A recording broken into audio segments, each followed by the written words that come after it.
13 गेंदों पर 23 रनों की तूफानी पारी खेली। अब डुप्लेसिस और डिकॉक की जोड़ी पारी को आगे बढ़ाती है। दोनों ने मिलकर अपनी टीम के स्कोर को 50 के पार पहुंचाया। डिकॉक तो दर्शकों की डिमांड पर चौके लगा रहे थे। MS धोनी का हर दाव इनके आगे फेल हो रहा था।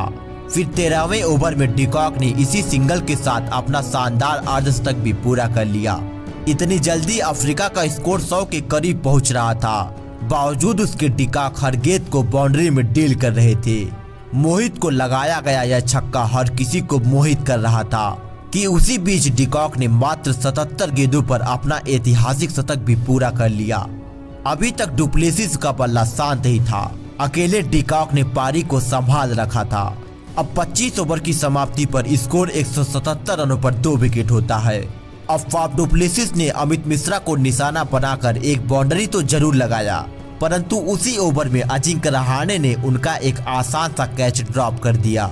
अभी तक इसके परिणाम से हर कोई अनजान था, क्योंकि अब डुप्लेसिस ने भी अपनी 50 पूरी कर लिया। अब कप्तान MS धोनी ने सुरेश रैना के हाथ में गेंद थमाई और रैना ने डिकॉक को कोहली के हाथों कैच करा अफ्रीका को दूसरा झटका दे दिया। डिकॉक ने शानदार 87 गेंदों पर 109 रनों की बेहतरीन पारी खेली। अब एक बार फिर से डीडी की जोड़ी मैदान पर होती है। एक तरफ डुप्लेसिस तो दूसरी तरफ डिविलियर्स के छक्के देखकर दर्शक जश्न मना रहे थे। अब 30 ओवर की समाप्ति पर अफ्रीका का स्कोर 205 रनों पर केवल 2 विकेट होता है। अब फाफ डुप्लेसिस भी धीरे धीरे अपने शतक की तरफ बढ़ रहे थे। उधर AB डिविलियर्स तेजी से अपनी पारी को तूफानी अंदाज में आगे बढ़ा रहे थे। अब 39वें ओवर की पहली गेंद पर डिविलियर्स ने भुवनेश्वर को एक छक्का मारा और इसी के साथ अपना अर्धशतक भी पूरा कर लिया। डीडी की मार MS धोनी की BP बढ़ा रही थी। अब 40 ओवरों का खेल समाप्त हो चुका था। स्कोर 294 रनों पर 2 विकेट होता है। ऐसे हालात में डिविलियर्स जैसा खूंखार बल्लेबाज गेंदबाजों का करियर खत्म करने को तैयार रहता है। यहाँ से डिविलियर्स ने भारतीय गेंदबाजों का बीच मैदान में गला घोट दिया। अब उनके साथी फाफ का भी शतक आ गया। उनके पैरों में क्रैम्प्स आ रही थी, बावजूद उसके फाफ ने शानदार शतक लगाया। अब मात्र 8 ओवरों का खेल बाकी था। स्कोर 316 रन होता है, परंतु अक्षर पटेल के ओवर में फाफ डुप्लेसिस ने 3 छक्के मारे। डुप्लेसिस का दर्द लगातार बढ़ता जा रहा था, परंतु दर्द में रहकर डुप्लेसिस जैसा दर्द भारतीय गेंदबाजों को दे रहे थे, क्योंकि एक लड़खड़ाता खिलाड़ी इस ओवर में 3 छक्के की मदद से 22 रन कूट देता है। इनका हर एक शॉट भारतीय गेंदबाजी का मजाक बना रहा था। अब फाफ डुप्लेसिस ने खुद को खुद से ही आउट किया और 115 गेंदों पर 133 रन बनाकर नाबाद लौटे। यहाँ से 6 ओवरों का खेल बाकी था, परंतु डिविलियर्स ने इन 6 ओवरों को खिलवाड़ बनाकर रख दिया। इतनी बेरहमी से पिटाई कर रहे थे मानो एक शिकारी अपना शिकार कर रहा हो। उनका ऐसा खतरनाक अंदाज अफ्रीका की पारी को पलक झपकते ही 400 के करीब पहुंचा दिया और 46वें ओवर में उन्होंने मात्र 56 गेंदों पर अपना ऐतिहासिक शतक भी पूरा कर लिया। यहाँ पर करंट रन रेट 9 के पार जा चुका था। यह इस इनिंग की तीसरी सेंचुरी थी, परंतु अभी भी एक और सेंचुरी आनी बाकी थी। इसके बाद भी वही सिलसिला जारी रहा। छक्के से कम डिविलियर्स को कुछ मंजूर ही नहीं था और लंबे लंबे छक्कों की बरसात कर रहे थे। आखिरकार भुवनेश्वर की बाउंसर पर डिविलियर्स ने धोनी को कैच थमा पवेलियन चल दिए। AB डिविलियर्स ने मात्र 61 गेंदों पर 119 रनों की विध्वंसक पारी खेली।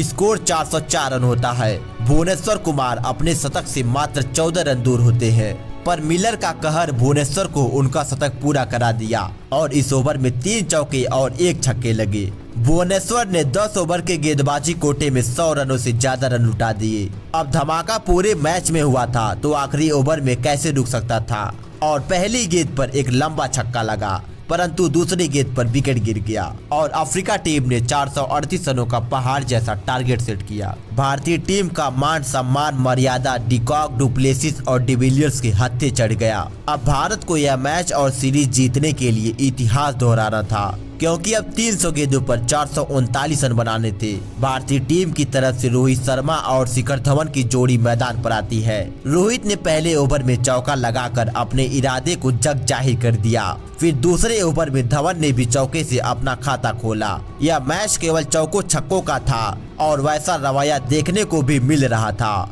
इसी चक्कर में रोहित 5वें ओवर में आउट हो गए। यह अफ्रीका के लिए बहुत ही बड़ा विकेट था। क्योंकि यह खिलाड़ी अकेले ही 200 मारने का दम रखता था। रोहित के जाने के बाद भी धवन का धावा जारी रहा।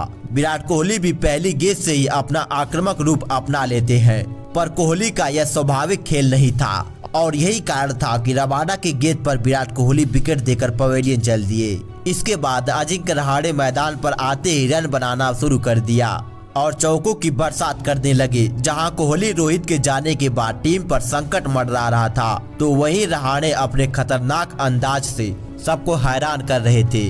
धवन भी अपनी कलात्मक कला से कट लगा रहे थे। रहाणे अब छक्के भी लगाने लगे। इनके आने से रनों की नदियां बह रही थी। उसी बीच शिखर धवन ने अपना 50 भी पूरा कर लिया। उसके बाद उसी ओवर में एक चौका भी लगा दिया। अब 20 ओवरों का खेल समाप्त हो चुका था। स्कोर 126 रन होता है। तभी रहाणे ने एक बेहतरीन चौका लगाकर अपने 50 का परचम लहराया। रहाणे शुरुआती 2 झटकों से टीम को बाहर निकाल चुके थे। यहाँ से 177 गेंदों पर 306 रनों की दरकार थी। आज अजिंक्य रहाणे का पल्ला आग उगल रहा था। उनको देखकर हर कोई हैरान हो रहा था। अब इमरान ताहिर को तोड़ना प्रारंभ किया और उनको 2 बेहद ही शानदार छक्के लगाए, परंतु कगिसो रबाडा ने शिखर धवन को अपने जाल में फंसाकर उस शतकीय साझेदारी का भी अंत कर दिया। यह मैच इसके बाद भी जिंदा था, क्योंकि आज रहाणे रणभूमि में युद्ध लड़ रहे थे। उनके साथी रैना ने भी एक शानदार और लंबा छक्का लगाया, पर वो भी रबाडा के यार्कर का शिकार हो गए। अब रहाणे अकेले क्या ही कर सकते थे और वो भी 87 रन बनाकर स्टेन के गेंद पर बाउंड्री पर कैच थमा बैठे। इस विकेट के साथ आधी टीम पवेलियन वापस जा चुकी थी, तो अक्षर पटेल ने भी अपना विकेट फेंक पवेलियन जाना ही बेहतर समझा। MS धोनी ने एक चौका तो जरूर लगाया, परंतु दूसरा कोई साथ देने को तैयार नहीं था। पहले हरभजन, उसके बाद भुवनेश्वर कुमार मैदान छोड़ पवेलियन चल दिए। अब MS धोनी ने अपने हाथ आजमा कर कुछ अच्छे शॉट जरूर लगाए, पर वो भी इमरान ताहिर की गेंद पर चारों खाने चित हो गए और 27 रन बनाकर आउट हो गए। इसी के साथ भारतीय टीम एक तरफा इस मैच और सीरीज को गंवा देती है, क्योंकि साउथ अफ्रीका की तरफ से 3 शतक लगे थे और भारत की तरफ से एक भी शतक नहीं आ सका। पूरी भारतीय टीम 224 रनों पर ऑल आउट हो गई और यह मैच 214 रनों से हार गई।